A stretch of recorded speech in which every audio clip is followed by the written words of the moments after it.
Once upon a time, some kids were really into watching a TV show. Suddenly, a voice came out of nowhere and shared a big secret. There are witches living among us, and they really don't like kids. In fact, their favorite thing is to get rid of them. This voice belonged to our main character, who then takes us back to 1968 to tell own story. It starts with a young boy, only 8 years old, who loses both his mom and dad in a car crash, leaving him without parents. This sad event sends him to Demopolis, Alabama, to live with his grandma. She shows him a room full of his mom's childhood things. While his grandma goes to make some hot chocolate, the boy feels very sad, surrounded by things that remind him of his mom. His grandma, strong and caring, does her best to make him feel better. She knows he's really sad, missing his parents so much that he doesn't want to eat or play with other kids. So, she has a serious talk with him, saying that sometimes bad things happen for reasons we can't understand.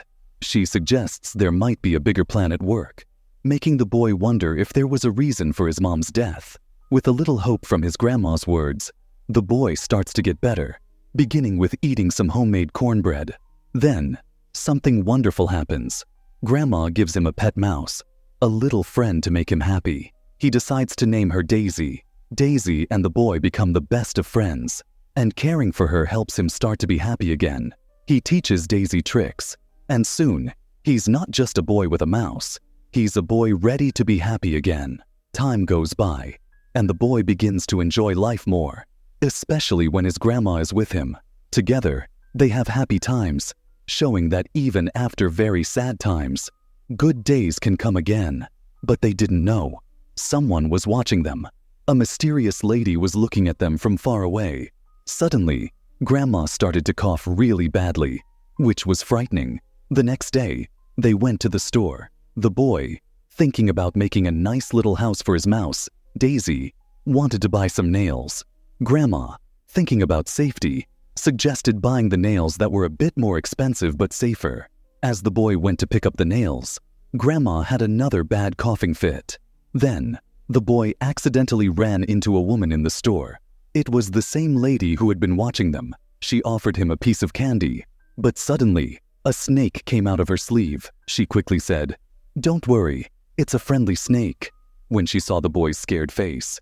Right then, Grandma, still coughing, found them and decided they should leave the store. Back at home, the boy told Grandma about the lady and her snake. Grandma listened with a serious face and didn't seem shocked at all. Why? Because she knew who that woman was. After asking some more questions, Grandma explained, that lady was a witch. Grandma was sure because she had seen it herself. When she was a young girl, she saw her best friend take candy from a stranger, a woman just like the one in the store. The next day, a girl suddenly turns into a chicken for no reason that anyone can understand. Grandma, who saw it happen, tries to tell everyone the truth, but no one believes her. They think the girl just disappeared. Even so, Grandma goes to see her chicken friend every day, hoping she'll change back, but it doesn't happen. Realizing how serious this is, Grandma decides to look into her special collection. She opens a closet full of old books about healing, strange drinks, and strong plants.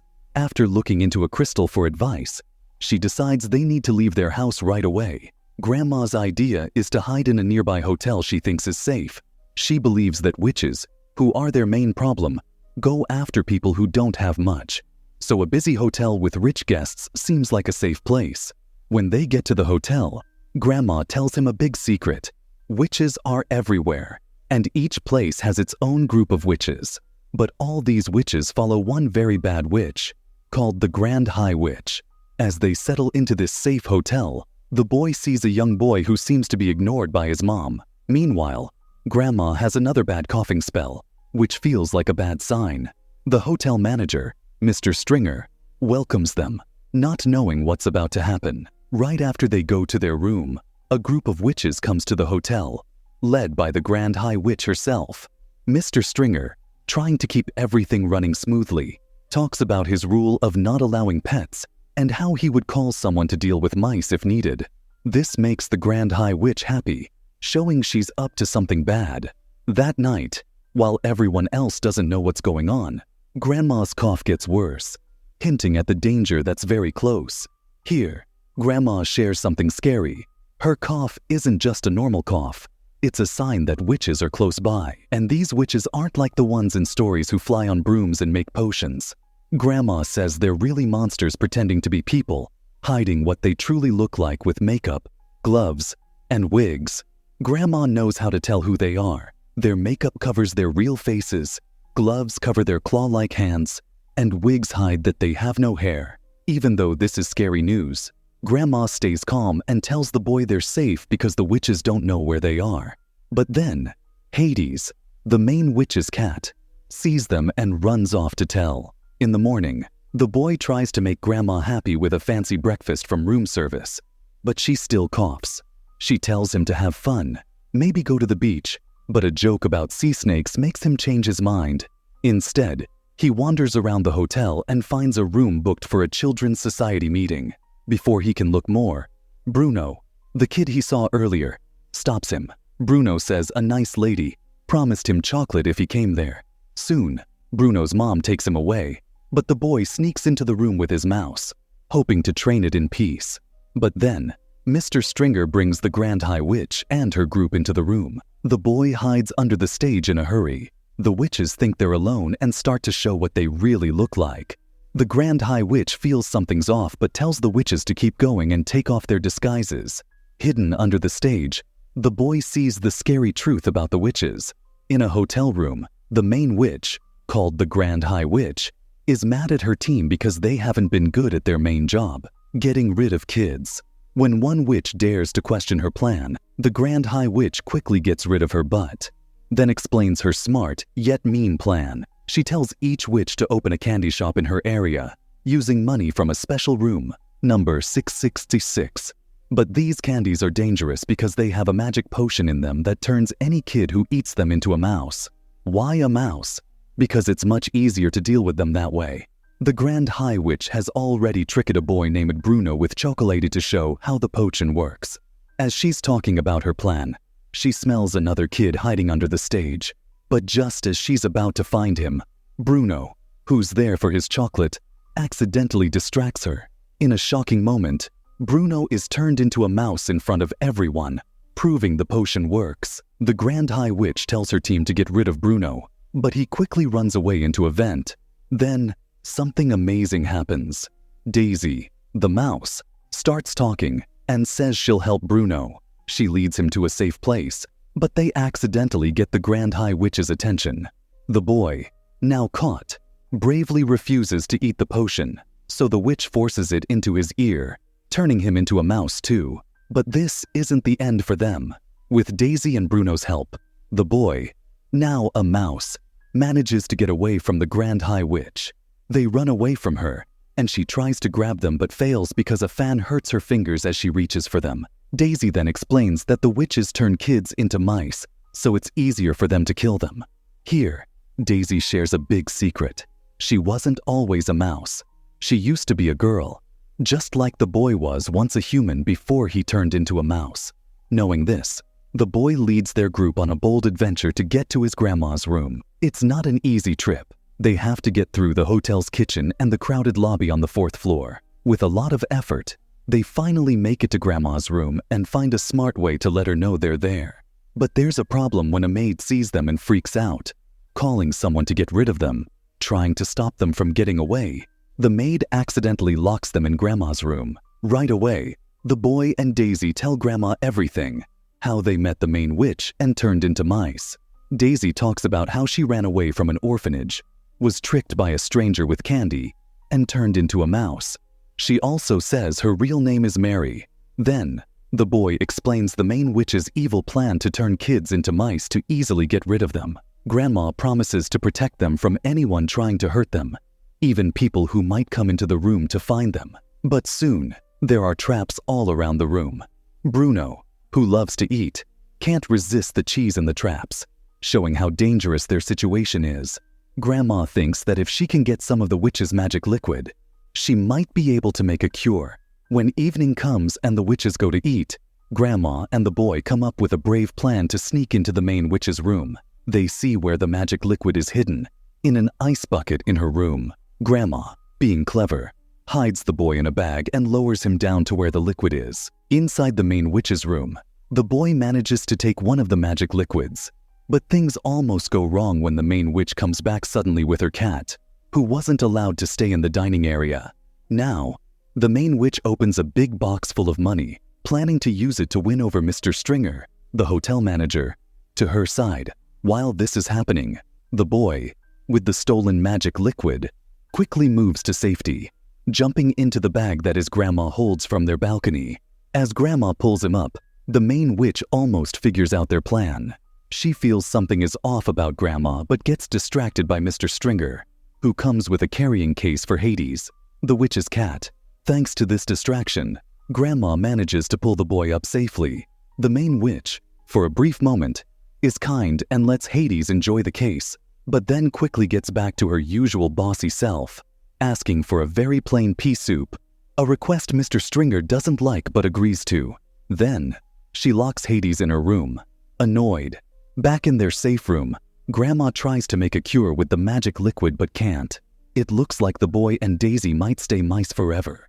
Grandma is really sad she can't change them back, but the boy is more worried if grandma will still take care of them as mice. She promises she always will, making their bond even stronger. Daisy, always looking on the bright side, suggests they can still beat the witches, even as mice. The boy comes up with a brave plan to put the magic liquid in the witch's pea soup to turn them into mice and stop their evil plan against kids. When it's time for dinner, grandma sneaks the mice and the liquid into the kitchen vents. The boy gets the liquid into the witch's soup without anyone seeing, or so he thinks. But then, a cook sees him, and they call for someone to get rid of pests. Meanwhile, in the lobby, Bruno sees his parents. Grandma decides it's time to tell them the shocking news about Bruno being a mouse. As she tells them, Bruno, busy eating, doesn't say anything, leaving his parents shocked. So, Bruno's parents just can't believe the crazy news that their son has turned into a mouse, and they run away scared and confused. Meanwhile, the boy, Daisy, and Bruno are hidden in Grandma's bag, getting ready to watch what happens next. They are looking out for the moment when the witches start eating their soup that has the magic potion in it. Just then, Mr. Stringer talks to Grandma, thinking she might have mice with her. Grandma smartly avoids getting in trouble by mentioning the mouse traps around the hotel, making Mr. Stringer worry about the hotel looking dirty and not fancy.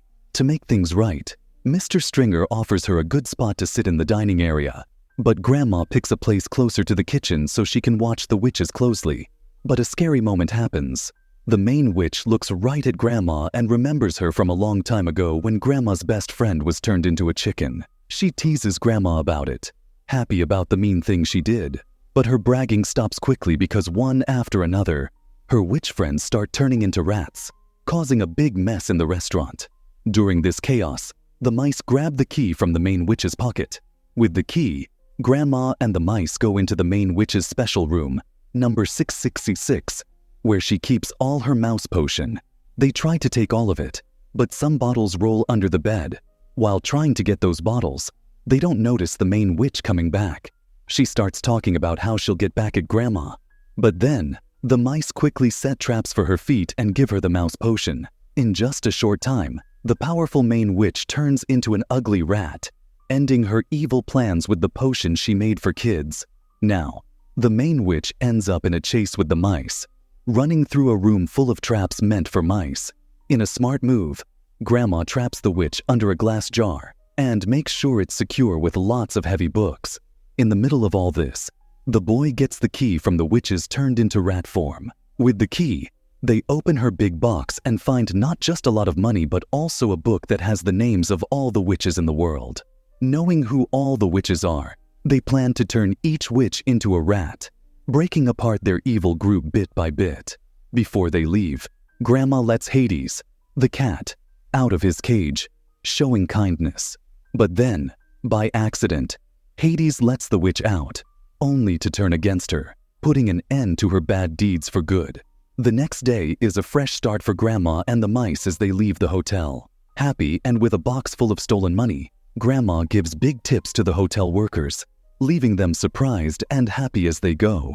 Wanting to make things right, Grandma talks to Bruno's mom, giving Bruno a chance to talk about being a mouse now. But his parents can't deal with the idea of having a mouse as their son. So, Bruno decides to stay with Grandma, the boy, and Daisy, making a new, unique family. Back at their house, this new family has a great time, with the mice enjoying a homemade ride all around the house. During a fun moment, the boy tells Grandma that even though he looks like a mouse, he still feels like a human inside. Grandma tells him it's who you are on the inside that matters most, not how you look on the outside, always encouraging him to be himself. Grandma doesn't just see her grandson as a mouse. In her eyes, he's still the same loved boy. The boy gets curious and asks how long mice usually live. They know mice only live for a few years, but they decide to make the best of their time together, promising to fill their days with fun and togetherness, turning it into a big adventure. Christmas turns into a special party with the mice and Grandma dancing together, showing their strong spirit. Then, we see pictures of their exciting adventures and fights against witches over the years. They even get a trailer with witch hunters written on it, showing they're serious about getting rid of witches.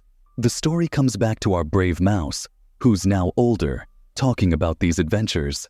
With no witches left in the United States, he and his brave grandma plan to help kids all over the world from witches. They're talking to a group of young people ready to join their cause, giving them the names of witches to find and the special potion to turn them into mice. The room is filled with excitement as these new witch hunters get ready for their own battles. Grandma looks at our hero, wondering if he's ready for this big step. His answer, full of determination, says he is. Watching with pride and hope, Grandma sees the young people get ready to fight the witches. This ends a story about bravery, love, and the strong connection between a grandma and her grandson.